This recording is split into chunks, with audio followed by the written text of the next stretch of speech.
केउ कारणरू पुरुष होइथिले किन्नर जानि रखंतु एही कथा। थरे देवर्षि नारद भगवान विष्णु पाखरे पहुंची तांको एक प्रश्न पचारिबा को इच्छा आ सेही प्रश्न निश्चित भाव समग्र मानव जगतर कल्याण निमंते बोली जानिनेले भगवान विष्णु। नारद पचारिले जे संसार रे पुरुष एवं महिला परस्पर परिपूरक भाव सृष्टि होइछन्ति, किंतु एही संसार रे नपुंसकर महत्व कौन? एहार उत्तर कहबाकू जाई भगवान विष्णु नारद को महाराज सुदीम्न कथा पचारिछन्ति। सेही कथा अनुसार प्राचीन काल में सुदीम्न नामक जड़े अति पराक्रमी राजा थिले, जी कि निज प्रजा मंगल पाई सब बेले काम करुथिले। थरे राजा निजर किछि सिपाही सहित जंगल को शिकार पाई गले। सेही जंगल पाखरे एक कुमार नामक जंगल थिला, जहाँकि खूब सुंदर थिला।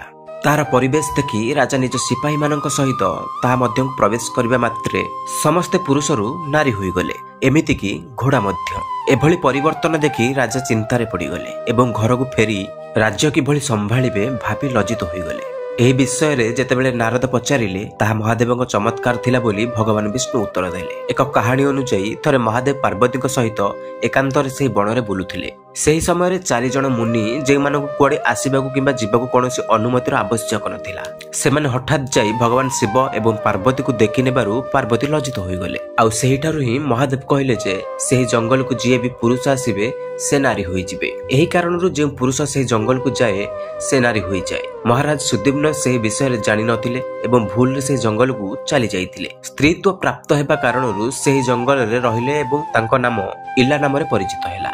थरे से निज सखी सहित जलाशय निकट में खेलुवा समय चंद्रक पुत्र बुध तांको देखि मोहित होई गले एवं विवाह करने को स्थिर कले। दुहे परस्पर को साक्षात करबा परे प्रेम करि बसिले एवं विवाह मध्य गले। किछि दिन पर इलांग गर्भरू पुरडवा नामक पुत्र जन्म हैला, जी कि आगामी समय चक्रवर्ती सम्राट हेले। थरे इला निज पुरुष रूप को मन पकाई चिंतित हेले एवं मुनिराज वरिष्ठ को स्मरण करने मात्रे वरिष्ठ आसिले। निजर सब समस्या कहवा पर वरिष्ठ तांको किभली से जंगल रे महादेव माया रहिछि ताहा कहिले। एहा पर इला तांको पूर्व रूप फेरी पाइबाक सहायता मागिले। ऋषि वरिष्ठ महादेव को प्रार्थना कले एवं महादेव प्रसन्न होई तांको वर मागिबाक कहिले। वरिष्ठ कहिले जे तांकर शिष्य सुदीम्न को महादेव पुनर्बार पुरुष बनाई दियंतु। महादेव मध्य तथास्तु कहिले, किंतु सुदीम्न 1 मास पुरुष एवं 1 मास महिला रहिबे बोली कहि चली गले। राजा ताहा ही कले। जेतेबेले तांको पुत्र युवक हेले तांको राज्य दे से सबुदिन पई जंगल रे रहिगले। निज स्त्री रूप रे तपस्या कले एवं देवर्षि नारदଙ୍କ ठारू नवक्षर